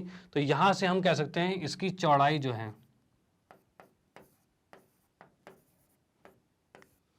ठीक है, यानी हम कह सकते हैं इसकी जो चौड़ाई जो है, जो इसको कह सकते हैं, इसका नाम मैं दे देता हूँ ए बी सी। तो यहाँ पर हम कह सकते हैं भाई इसकी जो साइड है ए बी जो है वो कितना है, x थी, और वो कितनी हो जाएगी, वो है हमारे पास 90 मीटर है। ठीक है, चौड़ाई क्या होगी, x है जो कि 90 मीटर है। और लंबाई की बात करें तो BC आएगा, वो कितना है, x प्लस में 30 है, और ये आ जाएगा तुम्हारा 90 प्लस में 30 आएगा, यानी हम कह सकते हैं चौड़ाई आ गई है 120 मीटर। ठीक है, तो यहाँ पर ये आंसर आ गया और ये आंसर आ गया। लंबाई और चौड़ाई हमने दोनों ज्ञात कर ली और हमें यही निकालना है, तो खेत की भुजाएं ज्ञात करनी चाहिए, लंबाई और चौड़ाई निकल गई। ठीक है, तो आप इसको नोट कर सकते हो। आते हैं हम नेक्स्ट क्वेश्चन पे। नेक्स्ट क्वेश्चन में दे रखा है दो संख्याओं के अंकों, संख्याओं के वर्गों का अंतर। दो संख्याएं कोई भी हो सकती है, ठीक है, उनके वर्गों का अंतर कितना है, 180 है। अब उसके बाद क्या रखा है, छोटी संख्या का वर्ग बड़ी संख्या का 8 गुना है। ठीक है, तो यहाँ पर हम देख सकते हैं भाई छोटी संख्या, जैसे कि मान लो दो संख्याएं x और y है, ठीक है, इनके वर्गों का अंतर कैसे निकालते हैं, पहले तो वर्ग क्या, उसका अंतर कैसे निकालेंगे, माइनस करके, और इसके वर्गों का अंतर कितना है, 180 है। अब बोलोगे सर जी y आ गया, अभी तक तो सिंगल वेरिएबल चल रहा था, अब डबल वेरिएबल कैसे आ गया, है ना, दो चर कहाँ से आ गए। तो अभी तक इसको हटाते हैं, कोई दिक्कत वाली बात नहीं, हट जाएगा। क्या है, छोटी संख्या का वर्ग जो है, छोटी इन दोनों में से कौन सी है, इन दोनों में से छोटी। अब बोलोगे सर हमें क्या पता, हमें x और y का मान ही नहीं पता, लेकिन तुम्हें पता है, पता कैसे होगा, ये देखिए, अगर हम बड़ी में से छोटी घटाएंगे तभी तो पॉजिटिव आंसर आएगा, अगर छोटे में से बड़ा घटाएंगे तो पॉजिटिव कैसे आएगा, वो तो नेगेटिव आ जाएगा। यानी इसी को देख के हम कह सकते हैं y जो है वो छोटा है और x क्या है, बड़ा है। ठीक है, चलो भाई, इसने क्या रखा है, छोटी संख्या का वर्ग, मतलब y का वर्ग जो है, ठीक है, बड़ी संख्या के 8 गुना के बराबर है, बड़ी संख्या के 8 गुना के बराबर है। बड़ी संख्या 8 थी तो उसके 8 गुना के बराबर है। ठीक है, बड़ी संख्या x थी तो उसके 8 गुना के बराबर हो गया। अब इस y स्क्वायर का मान हम इसमें रख देंगे, तो इसमें रखेंगे तो क्या होगा, माइनस में इसकी जगह हम 8x लिख सकते हैं और बराबर में 180 है। बन गई द्विघाती समीकरण। इसको उठा के इधर ले आते हैं तो यहाँ पर क्या हो जाएगा, ये माइनस में 180 आ गया। ठीक है, ये चीज़ हमारे पास आ गई है। चलो भाई, अच्छी बात है।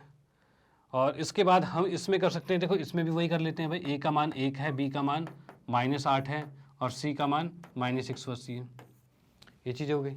इसको हम निकालेंगे तो क्या हो जाएगा भाई, x equal to -b, minus में -8 आएगा, प्लस माइनस अंडर रूट में b स्क्वायर मतलब -8 का स्क्वायर, माइनस में 4, a कितना है 1 और c कितना है -180, यही है, और बटे में 2a, ये चीज़ है। अब यहाँ से हम निकालेंगे तो x का मान कितना आ रहा है, ये आ रहा है 8 प्लस माइनस, भाई माइनस माइनस तो प्लस हो जाएगा, और प्लस माइनस चल रहा है। उसके बाद आएगा यहाँ पे क्या, ये हमारे पास -8 का स्क्वायर जो कि 64 आएगा, और इसमें 18 को 4 से गुना कर देते हैं, तो 18 को 4 से गुना कर देंगे कितने का, 18 दूनी 36, 18 चक 72 होगा। तो 72 प्लस में आ रहा है, तो प्लस में 72 मतलब 720 आ गया। ठीक है, और बटे में कितना आ रहा है, बटे में आ रहा है 2, तो यहाँ से x का मान कितना आएगा, 8 प्लस माइनस में 784 बटे में 2। ठीक है, अब ये बताइए 784 किसका वर्ग होता है। ठीक है, 784 किसका वर्ग होगा, तो हम यहाँ देख सकते हैं भाई 784 किसका है, तो ये है 28 का स्क्वायर। तो 28 की बात करें तो प्लस माइनस थोड़े स्क्वायर आपको याद करने पड़ेंगे, याद कर लेना। तो ये 28 का वर्ग हो जाएगा और बटे में 2 आ गया।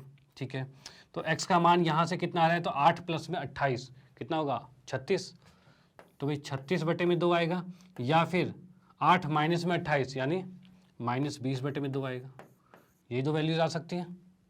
चलो भाई, इससे हमने इसको काटा तो ये आ जाएगा कितना, 18, और इससे इसको काटा तो ये आ जाएगा -10, यानी x का मान क्या आ रहा है, या फिर 18 आ रहा है या फिर -10 आ रहा है। ठीक है, ये दो चीज़ें आ रही हैं। तो दो संख्याओं के वर्गों का अंतर ये है और बड़ी संख्या ये है, दोनों संख्याएं ज्ञात करनी है। तो यहाँ पर हम देख सकते हैं कि x का मान 18 आ गया, यानी x का मान अगर 18 है तो यहाँ से हम y का मान भी निकाल सकते हैं। ठीक है, x का मान 18 है तो y का मान निकालना चाहेंगे तो कितना आ जाएगा, ये y का मान आ जाएगा 8 गुने में 18 आ जाएगा।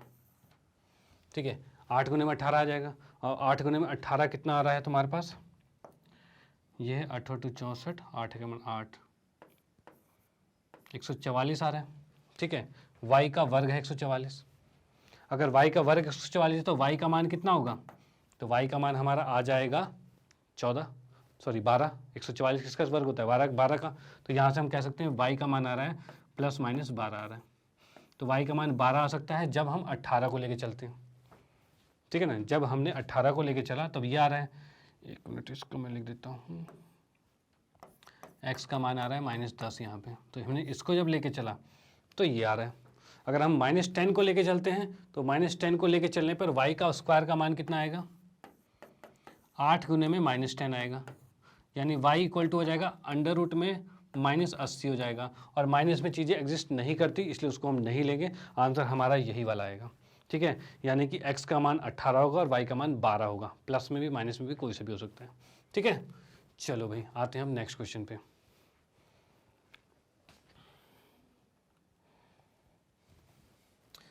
नेक्स्ट क्वेश्चन में दे रखा है, एक रेलगाड़ी है जो एक समान चाल से 360 किलोमीटर की दूरी चलती है। ठीक है भाई, चाल से चलती है तो यदि यह चाल 5 किलोमीटर अधिक हो तो वह उस यात्रा में 1 घंटे कम समय लेता है। यानी हम इसमें देख सकते हैं भाई, टाइम की बात करते हैं तो टाइम कितना होगा हमारे पास, तो टाइम की बात करें तो ये होगा डिस्टेंस, दूरी बटे में चाल, यही होता है। तो भाई यहाँ पर इस अकॉर्डिंग देख लेते हैं भाई, टाइम की बात करते हैं तो ये जो टाइम ले रहा है नॉर्मली 360 किलोमीटर की स्पीड चल रहा है, और हमने मान लिया चाल को x मान लिया, हमने चाल को मान लिया है x। ठीक है, चाल को x मान लिया। ठीक है, अब यहाँ पर नॉर्मली तो t था, अब इसने कहा है यदि चाल 5 किलोमीटर अधिक हो जाए, ठीक है ना, 5 किलोमीटर अधिक हो जाए तो उस कंडीशन में क्या होगा, तो चाल 5 किलोमीटर अधिक होने पर, अब भाई चाल को 5 किलोमीटर अधिक कर देंगे तो क्या हो जाएगा, तो उस कंडीशन में हम देख सकते हैं टाइम 360 बटे में x था। ठीक है, अब यहाँ पर ये तो t1 कर लो, पहले वाला नॉर्मल टाइम था, अब जो है टाइम तो कम लगेगा भाई, चाल बढ़ा दी है, स्पीड तेज कर दी तो कम टाइम लगेगा, तो मैंने t2 लिख दिया। और ये कितना है, 360 किलोमीटर, सेम दूरी जा रहे हैं लेकिन चाल में बढ़ोतरी हो गई, 5 कर दिया है।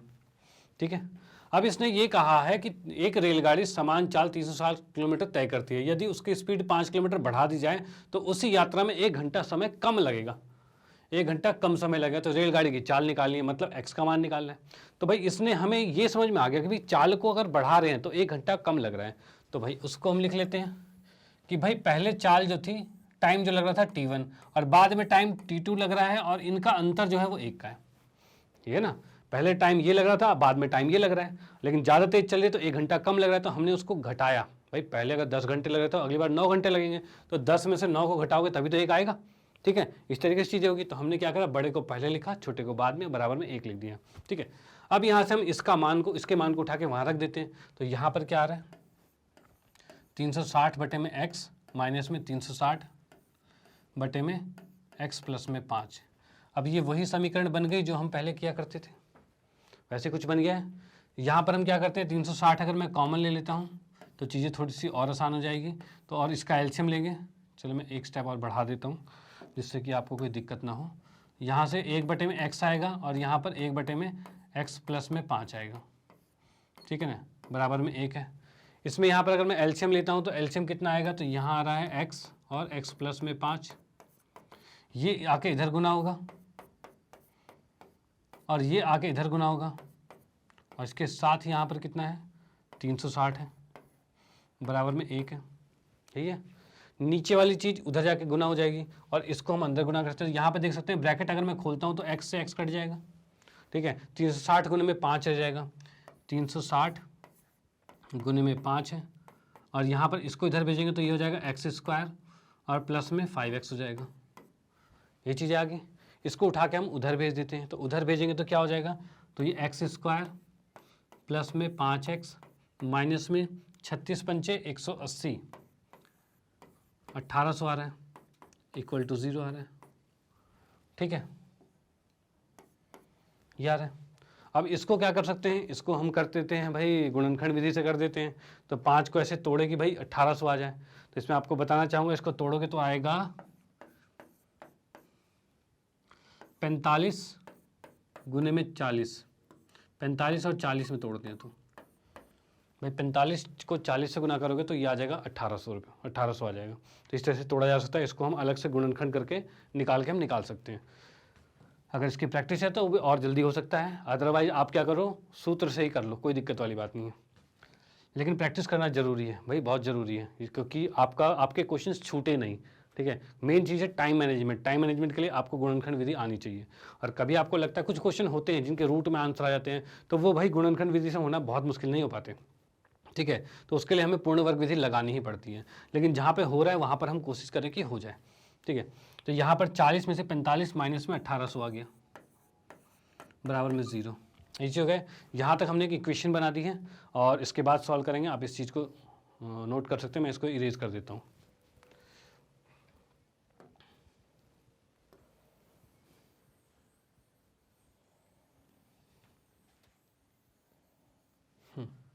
तो यहाँ पर हम देख सकते हैं इसमें से कुछ कॉमन आ रहा है, तो हाँ भाई इसमें से कॉमन आ रहा है x कॉमन आती बच गया x प्लस में 45 और दूसरे में कॉमन आ रहा है 40, तो फिर इसमें बच गया x माइनस में 45।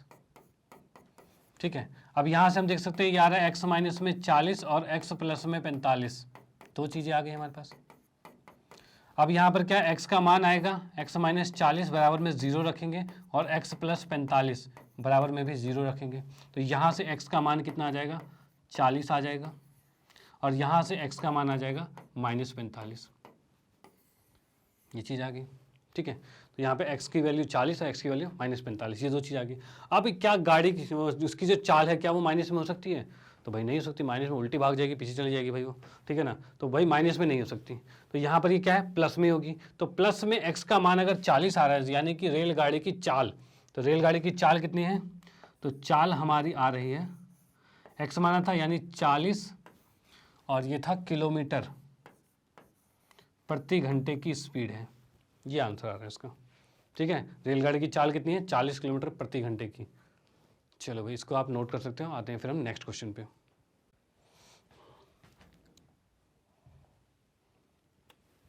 हाँ भाई, तो नेक्स्ट क्वेश्चन में क्या है, दो पानी के नल हैं, एक साथ एक हौज को 9 सही 3/8 घंटे में भर देते हैं। तो भाई दो नल हैं, अब दोनों नल की कोई स्पीड होती है भाई, कोई नल होंगे, दो नल है अलग अलग, उनकी स्पीड है। तो भाई दोनों नल ने मिल के 9 सही 3/8 घंटे में हौज को भर दिया, एक टंकी है उसको भर दिया है। चलो भाई, बड़े व्यास वाला नल जो है वो बड़े व्यास वाला नल हौज को भरने में कम व्यास वाले नल से 10 घंटे कम समय लेता है। यानी यहाँ से हमें पता लग रहा है कि दो नल हैं, एक बड़े वाला है एक छोटे वाला है, एक का ज़्यादा बड़ा मुंह है एक का छोटा बड़ा मुंह है। ठीक है, चलो भाई, और वह दोनों मिलकर अलग अलग टाइम में भरते हैं, लेकिन बड़ा वाला जल्दी भर देता है, छोटा वाला देर से भरता है। और भाई बड़ा वाला जो है वो छोटे वाले से 10 घंटे कम टाइम लेता है।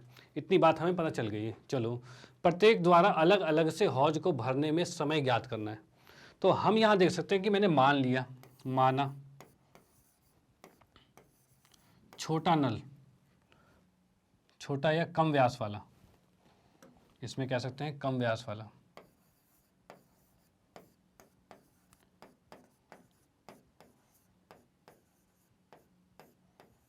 नल का समय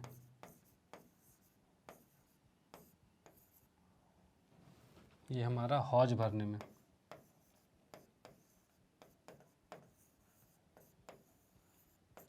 ठीक है, ये मान लिया मैंने x है।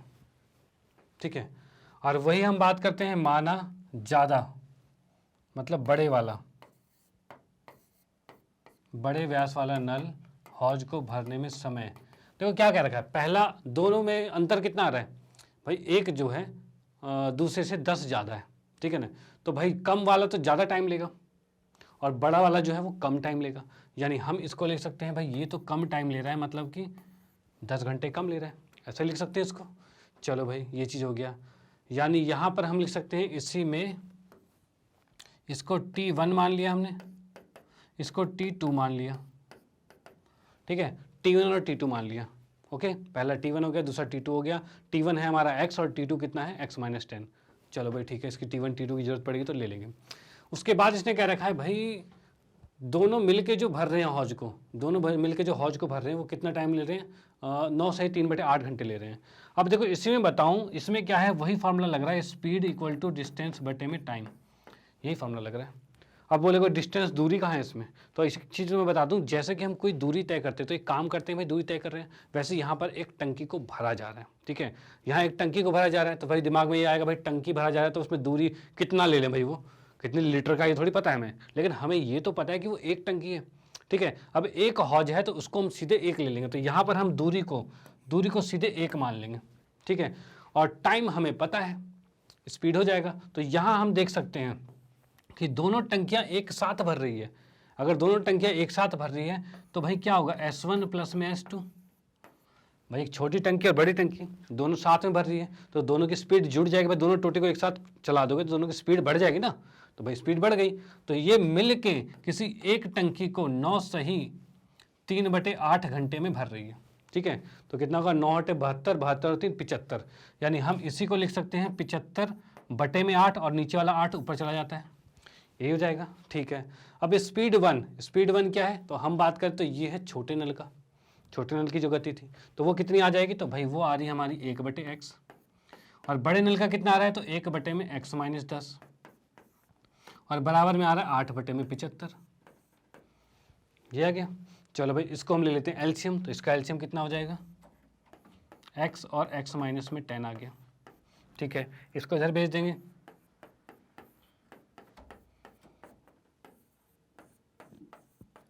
ये चीज़ आ गई हमारे पास, ठीक है। अब क्या करते हैं, यहाँ हम देख सकते हैं जो जो चीज़ें क्रॉस मल्टीप्लाई एक दूसरे को मल्टीप्लाई कर देंगे, तो यहाँ पे ये इधर गुना होगा, ये इधर गुना होगा, तो यहाँ हम देख सकते हैं x और x 2x हो जाएगा, तो यहाँ हम देख सकते हैं ये 2x हो गया और माइनस में 10 हो गया है, ठीक है, और गुने में ये 75 के 7 गुना में चल रहा है। इसको जब इधर गुना करेंगे तो कितना आ जाएगा, ये आ रहा है हमारे पास 8 के 7 x का वर्ग माइनस में 10x, ये चीज़ है, ठीक है। अब 75 को जब 2 से गुना करेंगे तो 75 दूनी 150 आएगा और माइनस में 750 है, बराबर में यहाँ से क्या रख सकते हैं 8x² है माइनस में 80x है, ये चीज़ आ गई हमारे पास, ठीक है। इस पूरे को उठा के उधर भेज देते हैं, उधर भेजेंगे तो क्या होगा, तो यहाँ हम लिख सकते हैं भाई 8x² माइनस में एक तो 80x है, 150 और जाएगा तो उधर जाके जुड़ जाएगा वो, तो 150 और 80 कितना हो जाएगा, 8 5 13 230 हो जाएगा, ठीक है। और ये 750 है वो भी उसके उधर चल जाएगा, तो माइनस में प्लस में जा जाएगा 750, ठीक है। तो ये चीज़ आ गई हमारे पास। चलो भाई ये आ गई हमारे पास, तो इसको अब हम क्या करते हैं 730 230x है यहाँ पे, इसमें से इसको छोटा कर सकते हैं। छोटा कैसे करेंगे भाई, इसमें से कुछ कॉमन आ सकता है। कॉमन क्या आ रहा है, 2 कॉमन आ रहा है, 2 कॉमन लेते हैं, इसके बराबर में 0 लिख सकते हैं क्योंकि भाई सारी चीज़ें तो उठा के ले आए ना इधर से, ठीक है, तो हम 0 ले सकते हैं। तो यहाँ पर आ गया 4x² माइनस में 115 प्लस में ये 375 बराबर में 0, ठीक है। यहाँ पर ये आ गया, 2 जाकर 0 के साथ नीचे चला जाएगा, तो यहाँ पर हम कह सकते हैं हमारे पास आ गया है 4x² माइनस में 115x प्लस में 375 बराबर में 0, ये चीज़ आ गई हमारे पास, ठीक है। चलो भाई अब इसको करना है हमें फैक्टराइज। भाई फैक्टराइज कैसे होगा, तो फैक्टराइज की बात करें तो ये हो जाएगा हमारे पास 750 1500, अब 1500 को हम कर सकते हैं, हाँ बिल्कुल, इसको मैं इस साइड मिटा देता हूँ, एक साइड मिटा देता हूँ जिससे कि सॉल्व करने में आसानी हो जाएगी।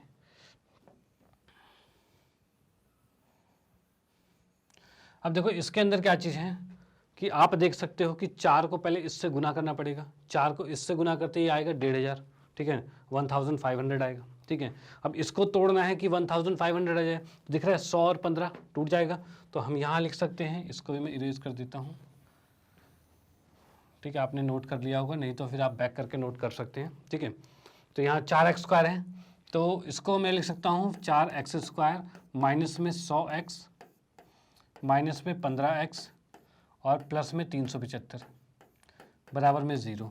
अब यहाँ से हम कॉमन ले सकते हैं क्या, 4x को कॉमन लेंगे तो ये आ रहा है x माइनस में 25। यहाँ से 15 को कॉमन ले सकते हैं तो ये भी आ जाएगा x माइनस में 25। ठीक है, अब यहाँ से हम देख सकते हैं भाई 4x माइनस में 15 है और x माइनस में 25 है और बराबर में 0 है। यहाँ से x का मान कितना आ रहा है, तो इससे निकालेंगे तो 15/4 आएगा और इससे निकालेंगे तो 25 आएगा। ठीक है, तो ये चीज़ हो गई। तो हमने यहाँ पर x क्या माना था, x माना था टाइम को माना था, तो x टाइम को माना था, तो यहाँ पर हमारा टाइम आ गया या फिर 15/4 घंटे होगा या फिर 25 घंटे होगा, ये चीज़ें होगी। यानी हम कह सकते हैं इसको अगर डिवाइड भी करते हैं तो कितना होगा, 4 × 12 मतलब 3.75 घंटे होगा और यहाँ पर क्या होगा, x का मान 25 घंटे होगा। ठीक है, ये चीज़ हो जाएगा, आवर के हिसाब से लिख दिया हमने। तो ये दो आंसर इसके आ जाएंगे, तो अलग अलग भाज में। तो यहाँ पे हम क्या कह सकते हैं भाई कि हाँ, तो ये x किसका आ रहा है, तो x तो हमने छोटे वाले का माना था, छोटे वाला ये है। तो अगर मैं बड़े वाले की बात करूँ तो बड़े वाला क्या था, तो बड़े नल की बात थी, तो बड़े नल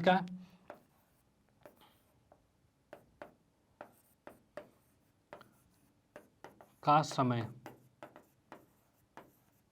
तो ये कितना होगा, अगर ये होता है पहले वाले का, ठीक है, ये हमने माना था t टाइम ये चीज़, हाँ, तो अगर ये चीज़ टाइम होगा, तो अगर मैं 3.75 लेता हूँ, ठीक है, तो बड़ा नल तो इससे 10 घंटे कम में भर रहा था, तो क्या नेगेटिव में भर देगा वो, तो नहीं। तो यहाँ पर हम इसको गलत कर देंगे, क्यों, क्योंकि जब ये रहेगा तो ये हो जाएगा 3.75 माइनस में 10, ठीक है, तो ये लेस देन 0 है। ठीक है, तो ये क्या होगा, संभव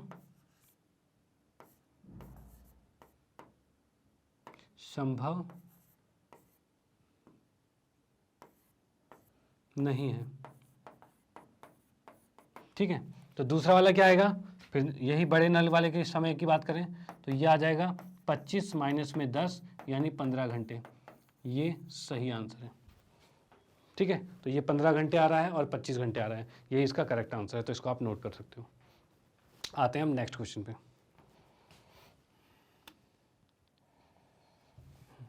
तो नेक्स्ट में देखेंगे तो इसमें क्या देखा है, मैसूर और बेंगलोर के बीच की दूरी कितनी है, 132 किलोमीटर। मान लो ये मैसूर हो गया और ये बेंगलोर हो गया, इन दोनों के बीच की दूरी है 132 किलोमीटर। चलो भाई, अच्छी बात है। यात्रा करने में एक एक्सप्रेस रेलगाड़ी और सवारी रेलगाड़ी, मतलब क्या है, एक पैसेंजर ट्रेन है और एक एक्सप्रेस ट्रेन, दो, एक तेज चलने वाला एक धीरे चलने वाला। ठीक है, ये चीज़ें हैं, बहुत बढ़िया। तो यहाँ से इसने क्या कहा है, यात्रा करने में एक एक्सप्रेस रेलगाड़ी और सवारी रेलगाड़ी से 1 घंटे समय कम लगता है, मतलब एक्सप्रेस से जाओगे तो 1 घंटा कम टाइम लगेगा और सवारी गाड़ी से जाओगे तो 1 घंटा ज़्यादा टाइम लगेगा। ठीक है ना, चलो भाई, मध्य के स्टेशनों पर ठहरने का समय ध्यान में ना लिया गया, मतलब बीच में कुछ रुकता उकता है उसको कोई वो मेजर नहीं किया, बस वो ऐसे ही है, कोई बात नहीं, उसको इंक्लूड कर रखा है सारा। अब यहाँ कह रहा है, यदि एक्सप्रेस रेलगाड़ी की औसत चाल सवारी रेलगाड़ी की औसत चाल से 10-11 किलोमीटर अधिक है, यानी इसने एक और कंडीशन दे दी है कि भाई एक्सप्रेस की जो चाल है वो सवारी गाड़ी से 11 किलोमीटर ज़्यादा तेज चल रही है, तो दोनों रेलगाड़ियों की औसत चाल ज्ञात कीजिए। चलो भाई, अगर मैंने माना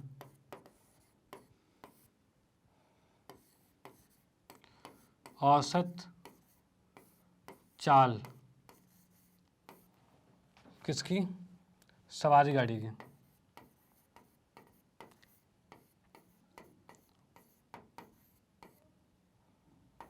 S1 मान लिया, जो कि कितना आ रखा है,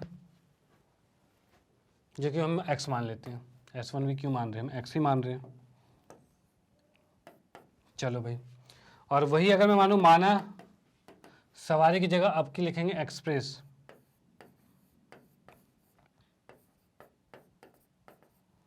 एक्सप्रेस गाड़ी की, तो कितनी हो जाएगी ये, तो अभी इसने कहा है भाई एक्सप्रेस गाड़ी 11 किलोमीटर ज़्यादा तेज चलती है, तो इसकी चाल क्या होगी, x + में 11 होगी। चलो भाई ठीक है, अब इसने ये कहा है कि दोनों में जो टाइम लगता है, तो टाइम किस में ज़्यादा लगेगा, तो भाई सवारी गाड़ी में ज़्यादा टाइम लगेगा, धीरे चल रही है, इसमें से कम टाइम लगेगा। तो मैं इसकी बात करूँ तो अगर मैं मान लूँ सवारी गाड़ी, तो TP जो पैसेंजर ट्रेन थी, और ये एक्सप्रेस वाला है तो ये E मान लिया मैंने। ठीक है, इनमें अंतर कितना आ रखा है, इसमें अंतर 1 घंटे का है भाई, 1 घंटे का ही तो अंतर था इन दोनों में। तो अब टाइम बराबर क्या होता है, तो टाइम बराबर होता है दूरी बटे में समय, यही होता है। तो हम इसमें वही चीज पुट कर देंगे। तो भाई दूरी कितनी है हमारे पास, दूरी दे रखी है 132, यही है। तो इस टाइम की जगह लिखेंगे हम 132 बटे में समय पैसेंजर सवारी गाड़ी का कितना है, तो x है। और उसके बाद यहाँ पर दूरी वही 132 है और समय कितना लग रहा है, तो सॉरी क्या कहते हैं, चाल कितनी है, तो x प्लस में 11 है और बराबर में 1 आ रहा है, यही होगा। ठीक है भाई, ये दे रखा है भाई, ज़्यादा टाइम मतलब पैसेंजर ज़्यादा टाइम ले रहा था, एक्सप्रेस कम टाइम ले रहा था, और दोनों में से डिफरेंस जो आ रहा है वो 1 आ रहा है, तो हमने डिफरेंस को 1 कर दिया भाई, उनका अंतर तो एक ही है तो 1 कर दिया। टाइम को हमने लिख दिया डिस्टेंस बटे में चाल, और डिस्टेंस बटे में चाल जो कि सवारी गाड़ी की चाल x थी और एक्सप्रेस गाड़ी की चाल x+1 है, जो कि हमने यहाँ लिखा हुआ है। ठीक है, चलो अब ये क्वेश्चन बन गया पुराने वाला, जैसे हम क्वेश्चन कर रहे थे अभी तक। तो इसमें देखते हैं तो भाई आगे क्या होगा। तो यहाँ हम देख सकते हैं 132 कॉमन आ सकता है, तो भाई 132 कॉमन ले लेते हैं, थोड़ा सा आसान हो जाएगा। यहाँ बच गया 1 बटे में x और माइनस में 1 बटे में x प्लस में 11। ठीक है, ये चीज़ आ गई है। इसमें से हम देख सकते हैं बराबर में आ रहा है 132 हमने ले लिया, यहाँ पर नीचे ले लिया x और x+1, इसका एलसीएम यही आएगा x+11 के साथ। ठीक है, ये उठ के इधर गुना होगा, तो यानी हम लिख सकते हैं x प्लस में 11 माइनस में x बराबर में 1 आएगा। ठीक है, इसको उठा के उधर भेजते हैं तो कितना हो जाएगा 132, x और x 2x होगा, प्लस में सॉरी x में से x कट गया है, ये कट चुका है, तो यहाँ पर आ रहा है 11 बराबर में x को इधर गुना करेंगे तो x को x से गुना करेंगे तो x का वर्ग होगा, और यहाँ पे प्लस में 11x होगा। ठीक है, तो इसको हम जब गुना करते हैं तो 132 को 11 से गुना करेंगे तो कितना हो जाएगा, ये आ जाएगा आपका 132 और 132 यानी 2 5 4 1, ये आ जाएगा। तो आप कर सकते हो जब भी 11 से गुना करो तो एक बार ऐसे लिख दो, एक बार अलग से साइड में लिख दो, हो जाएगा आराम से। ठीक है, तो कितना 1452 आ रहा है, तो ये आ रहा है हमारे पास 1452, उसको उठा के दूसरी साइड लेके जाएंगे, x² प्लस में 11x माइनस में 1452, ये आ गया हमारे पास। अब 1452 को हम करते हैं किस तरीके से, तो ये हमारा आ सकता है, इसको बताइए कैसे आएगा।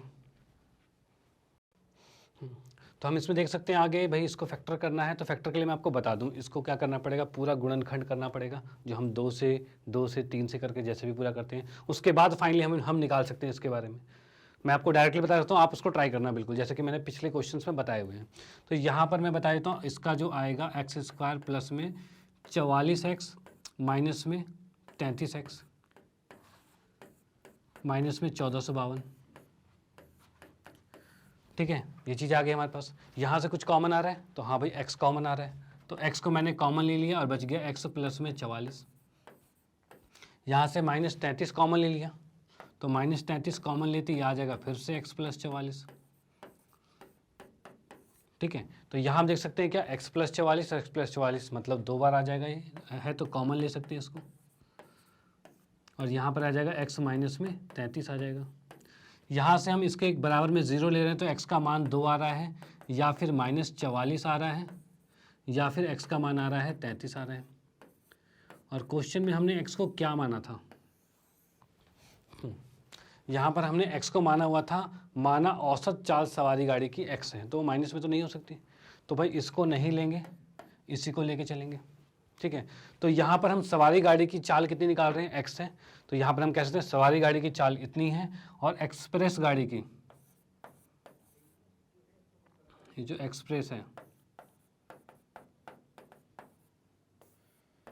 की चाल जो है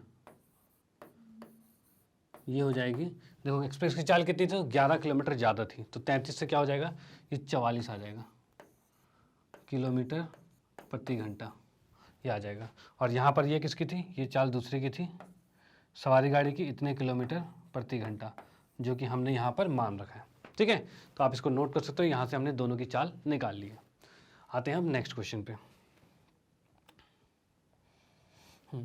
तो नेक्स्ट क्वेश्चन की बात करते हैं, तो इसमें दे रखा है 2 वर्गों के क्षेत्रफल का योग। 2 वर्ग है, एक मान लो छोटा वर्ग हो गया ये वाला, और एक बड़ा वर्ग हो गया, इनके क्षेत्रफल का योग कितना दे रखा है 468। ठीक है भाई, अच्छी बात है। यदि उनके परिमापों का अंतर 24 है, मान लो कि इसकी भुजा x है, इसकी भुजा y है, ठीक है। अब इन दोनों का क्षेत्रफल 468 है। तो अगर ये वर्ग है तो वर्ग का क्षेत्रफल कैसे निकालते हैं? भुजा गुने में भुजा, यानी भुजा का वर्ग होता है। यानी कि वर्ग का क्षेत्रफल निकालेंगे तो आएगा x का वर्ग प्लस में y का वर्ग, ये बराबर में आ रखा है हमारे पास 468 है। चलो अच्छी बात है। अब इसने कहा है यदि उनके परिमापों का अंतर, परिमाप कैसे निकालेंगे? इसका परिमाप कितना होता है? तो भाई परिमाप का मतलब होता है चारों तरफ की लंबाई। तो 1x x x x 4x होते हैं, तो परिमाप भी 4x ही होगा। तो यहाँ पर हम जैसे देख सकते हैं भाई परिमापों का अंतर, अंतर में क्या करेंगे? बड़े में से छोटे को माइनस करोगे तभी तो आएगा अंतर। तो बड़े का क्या करेंगे? 4y माइनस में 4x, इसका अंतर दे रखा है 24।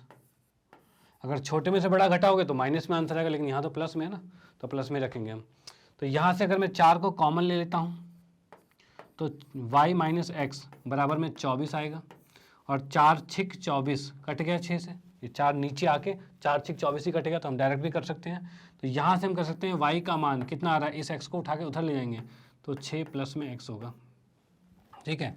अब यहाँ हम कह सकते हैं y का मान समीकरण 1 में रखने पर, ठीक है ना, हम यहाँ कह सकते हैं y का मान समीकरण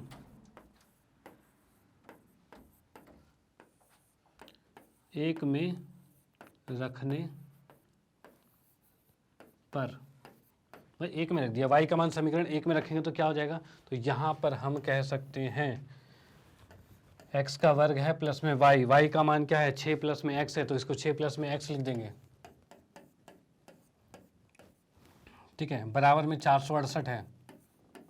इसको वर्ग करेंगे तो कितना आ रहा है? x का वर्ग प्लस में 6 का वर्ग क्या होता है? 36, a का स्क्वायर प्लस में b का स्क्वायर माइनस 2ab, मतलब प्लस है तो प्लस का 2ab आएगा, तो प्लस 2ab मतलब 6 दूनी 12, 12x बराबर में 468 आ गया, ठीक है। तो अब इसको हम कैसे लिख सकते हैं? देखो x का वर्ग और x का वर्ग 2x के वर्ग हो गए, तो यानी हमने लिख दिया 2, और साथ में है 12x है। अब 468 को उठा के इधर लेके आ जाएंगे, तो भाई 468 को इधर लाओगे तो क्या आ रहा है हमारे पास? प्लस 36 माइनस में 468 आ रहा है, ठीक है। और 36 में से 68 में से 36 गया, कितना बचेगा? तो 6 2 8, मतलब बच गया 432। यहाँ हम दे सकते हैं 2x स्क्वायर प्लस में 12x माइनस में 432 बराबर में 0, ये चीज़ आ रहा है। अब इसमें से हम 2 कॉमन ले सकते हैं जिससे समीकरण छोटी हो जाए। तो भाई 2 को हमने कॉमन ले लिया तो क्या बचा? x का वर्ग प्लस में 6x माइनस में 216 इक्वल टू 0, ठीक है। ये 2 को हम इधर भेज सकते हैं, तो यहाँ से हमारा वर्ग आ जाता है एक्स स्क्वायर प्लस में 6x माइनस में 216, ठीक है।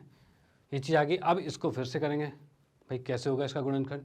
तो इस 6 को हम कर सकते हैं, बताइए कैसे होगा? तो इसमें हम क्या कर सकते हैं? तो यहाँ पर हमारे पास आ रहा है x का वर्ग है। अब देखो 216 को कैसे तोड़े? भाई 6 को ऐसे तोड़ना है जिनको जोड़ने पर तो 6 ही आए और गुना करने पर 216 आ जाए, ठीक है। तो 216 का वर्ग हम इस तरह से निकाल सकते हैं। तो ये निकालना आपका काम है, किस तरह से चीज़ें निकलेगी मैं आपको डायरेक्टली बता देता हूँ किस तरीके से आ रहा है यहाँ पे। तो यहाँ पर आ रहा है, तो यहाँ पर आएगा हमारे पास 18x में से हम 12x को घटा देंगे, तो 18 और 12 को गुना कर रहे हो तो भी 216 आएगा, और 18 में से 12 गया तो 6 आएगा, ठीक है। दोनों चीज़ें आ रही है। तो यहाँ आ रहा है माइनस 216 बराबर में 0 आ रहा है, ठीक है। ये चीज़ आ गई। तो यहाँ से x का मान निकालते हैं तो कितना आएगा? x प्लस में 18 आ गया। यहाँ से 12 कॉमन ले लोगे माइनस का, तो ये भी x प्लस 18 आ रहा है, ठीक है। तो यहाँ से हम देख सकते हैं भाई x प्लस 18 है, और ये वाली चीज़ आ रही है x माइनस 12 भी आ जाएगी, तो ये भी हमारे पास आ गया। तो यहाँ से x का मान कितना आ रहा है? तो ये 18 को दूसरी तरफ लेके जाएंगे तो ये माइनस 18 आ जाएगा, ठीक है। और यहाँ से x का मान कितना आ रहा है? 12 आ रहा है। यहाँ पर x के 2 मान आ रहे हैं, एक तो माइनस 18 और एक 12 आ रहा है। और यहाँ क्वेश्चन में क्या दिया गया था हमें? 2 वर्गों का क्षेत्र। अब देखो हमने x क्या माना था? इसकी भुजा मानी थी।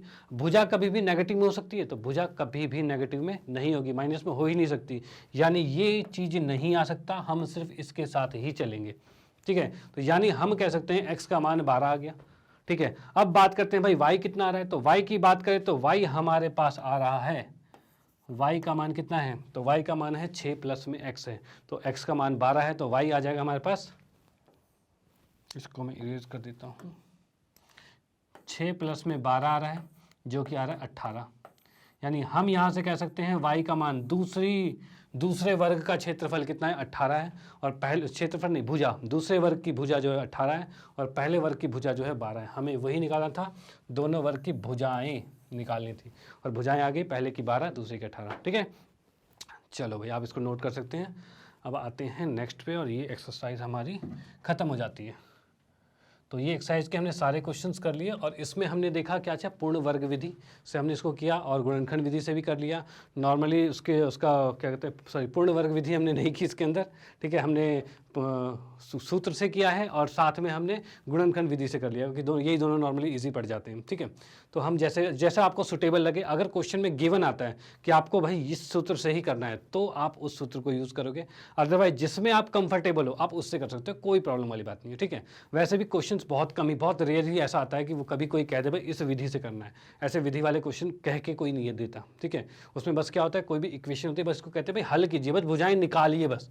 ठीक है, भुजाएं निकालने के लिए कह सकते हैं, ऐसा नहीं कहेंगे कि भाई इस विधि से निकालिए, भाई आपको आना चाहिए बस। ठीक है, चलो, और बाकी मैं आपको बताना चाहूँगा नेक्स्ट मैग्नेट ब्रेन के बारे में। तो मैग्नेट ब्रेन एक ऐसा प्लेटफॉर्म है जहाँ पर आपको फ्री एजुकेशन मिलती है, सारी क्लासेस कहाँ से, 6 से लेकर 12वीं क्लास तक। तो ये हमारा मैग्नेट ब्रेन हिंदी मीडियम है जिसमें हम 100% मुफ्त शिक्षा दे रहे हैं, 6ठी से 12वीं क्लास सभी सब्जेक्ट के बारे में। अब सभी सब्जेक्ट में हम दे रहे हैं, तो आप हमारे साथ जुड़े रहिए, अपने दोस्तों को सजेस्ट कीजिए, अपने क्लासमेट को सजेस्ट कीजिए, रिलेटिव में भी कह सकते हैं, जिससे आप लोग सभी लोगों को फ़ायदा मिल सकता है। Okay, bye, thank you.